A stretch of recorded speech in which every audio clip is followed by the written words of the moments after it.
سمجھنے لگے، یعنی تو عقل کے ساتھ نہیں ہے۔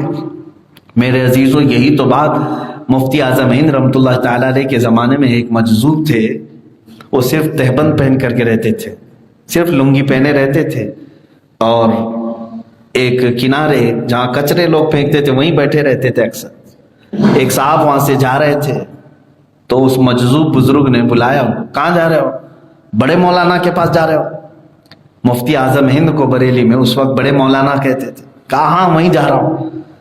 ایک نیچے کچرے میں پڑا ہوا کاغذ کا ٹکڑا اٹھایا، انگلی سے یوں یوں کیا اور کہا جاؤ بڑے مولانا کو دے دو، تمہارے بڑے مولانا کو دے دو۔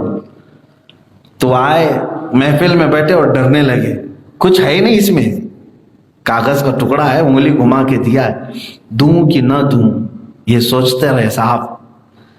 محفل جب ختم ہونے کے قریب تھی تو ڈرتے ڈرتے انہوں نے کہا کہ حضور وہ فلاں جگہ کانکر ٹولے نام ہے بریلی میں، وہاں ایک بابا بیٹھے رہتے، میں آ رہا تھا تو انہوں نے انگلی سے یوں کر کے دیا ہے، مجھے ڈر لگ رہا تھا کہ آپ کی بارگاہ میں پیش کروں نہ کروں۔ تو مفتی اعظم ہند نے وہ لے لیا، ولی را ولی می شناست، ولی کو ولی پہچانتا ہے۔ مفتی اعظم ہند نے دیکھ کر کے مسکرایا، کہا کچھ ہے تو نہیں اس کے اندر، کچھ لکھا ہوا نہیں ہے۔ آپ نے بھی اپنی انگلیوں گھمائی اور دیا کہ جاؤ بابا کو دے دو۔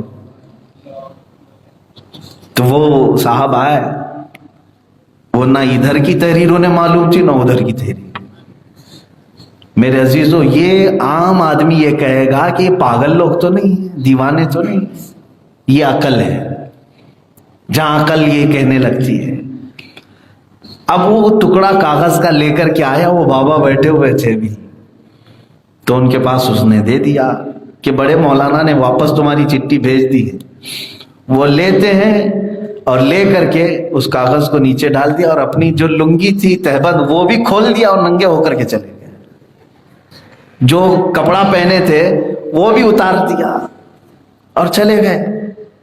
تو یہ سوچنے لگا یہ کیا مسئلہ ہے، میں چٹھی دیا اس سے پہلے تک تو تہبند پہنے ہوئے تھے، اس کے بعد وہ بھی انہوں نے اتار دیا۔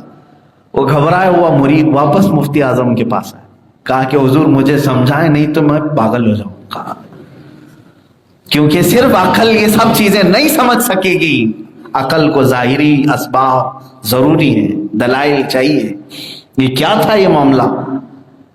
تو حضرت مفتی اعظم ہند رضی اللہ تعالیٰ عنہ نے اسے سمجھایا کہ وہ اس علاقے کے مجذوب تھے، انہوں نے اپنی عقل یاد الہی میں فنا کر دی ہے، وہ اللہ کے ذکر میں محو ہو کر اپنی عقل کھو چکے ہیں، اور ان کے لیے شریعت کا حکم ہے کہ شریعت کا کوئی قلم ان کے اوپر نہیں لگے گا۔ جس کو عقل ہے اسی پر تو نماز فرض ہے نا، عقل ہو تو نماز ہے، عقل ہو تو روزہ ہے، عقل ہو تو عبادات ہے، عقل نہیں ہے تو کچھ بھی نہیں ہے۔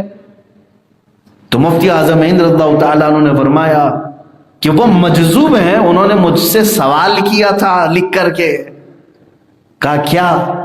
کہا کہ بڑے مولانا صاحب یہ بتائیں کہ جو بندہ اپنے خالق اور اپنے محبوب کی یاد میں ساری دنیا چھوڑ دیا ہے، ساری دنیا چھوڑ دیا، کچھ بھی نہیں ہے اس کے پاس سوائے ایک تہبند کے، ایک لنگی کے، اس کے علاوہ میرے پاس کچھ نہیں ہے، لیکن عقل ابھی بھی یہ کہتی ہے کہ یہ لنگی اتارے گا تو لوگ کیا کہیں گے، لوگ کیا کہیں گے، لوگ کیسے دیکھیں گے؟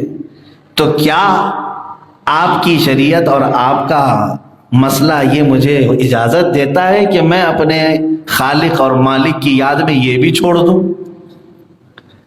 مفتی اعظم ہند فرماتے ان کا یہ سوال تھا، میں نے جواب میں یہ لکھا کہ جس کے پاس اب اللہ کی یاد میں ہوش بھی نہیں رہا اسے تہبند کی بھی ضرورت نہیں ہے، جس کے پاس عقل بھی نہیں رہ گئی، ارے جس کو کھانے پینے کا احساس نہیں ہے کہ کھانا کب کھانا چاہیے کب نہیں، یہ مجذوب اولیاء وہ ہوتے۔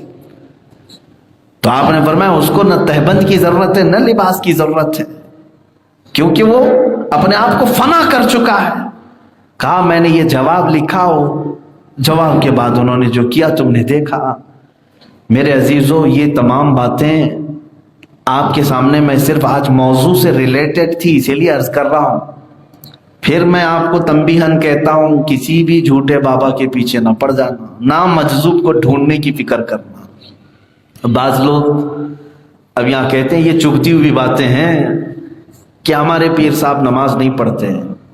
کیوں میاں کیوں نہیں پڑھتے؟ پاگل ہیں؟ پاگلوں پر نماز نہیں ہے یا مجذوب ہیں؟ مجذوب ہونا چاہیے تو نماز نہیں ہے ان کے اوپر۔ مجذوب تو دکھتے نہیں ہیں، کھا رہے ہیں پی رہے ہیں، سب موٹے ہو رہے ہیں، اچھے ہیں۔ مجذوب بھی نہیں، پاگل بھی نہیں۔ میرے عزیزو، جو سالکین ہیں، مرشد، جو مشائخ، وہ شریعت پر پورا عمل کر کے دکھاتے ہیں۔ یہاں سمجھ کر کے چلیں کہ دل حضور اکرم صلی اللہ تعالی علیہ وسلم کو جو بندہ دیا ہے، تو کیا وہ حضور کی کسی ادا سے نفرت کرے گا؟ میرے آقا صلی اللہ تعالی علیہ وسلم کی ہر ادا کو وہ اپنائے گا اگر سچا محب ہے میرے آقا کا، حضور کا سچا چاہنے والا ہے۔ یہ تن آسانی کے لیے بعض لوگوں نے اپنے آپ کو یوں بنا لیا ہے کہ نہیں، وہ مکہ میں نماز پڑھتے ہیں، آپ کو نظر نہیں آتے۔ ہمارے پیر صاحب وہ مکہ میں پڑھتے ہیں، کھانا یہاں کیوں کھاتے ہیں؟ زمزم پی کر کے آئیں، وہاں کی کھجوریں بھی کھا کر کے آئیں، پیٹ بھرا رہے گا۔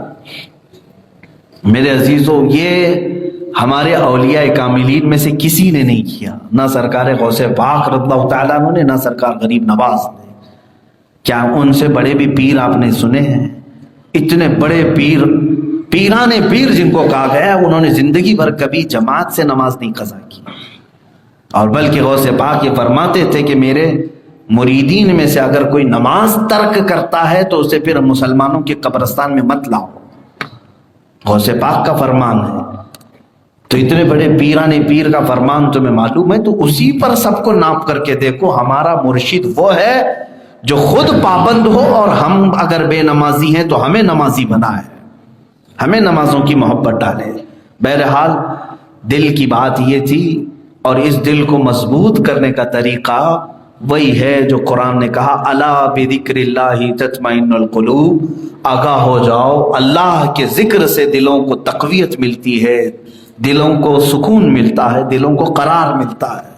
تو میں نے دل کی یہ ساری باتیں بتائی، اور رسول کریم صلی اللہ تعالی علیہ وسلم کی بارگاہ میں اس دل کو حوالے کر دوں۔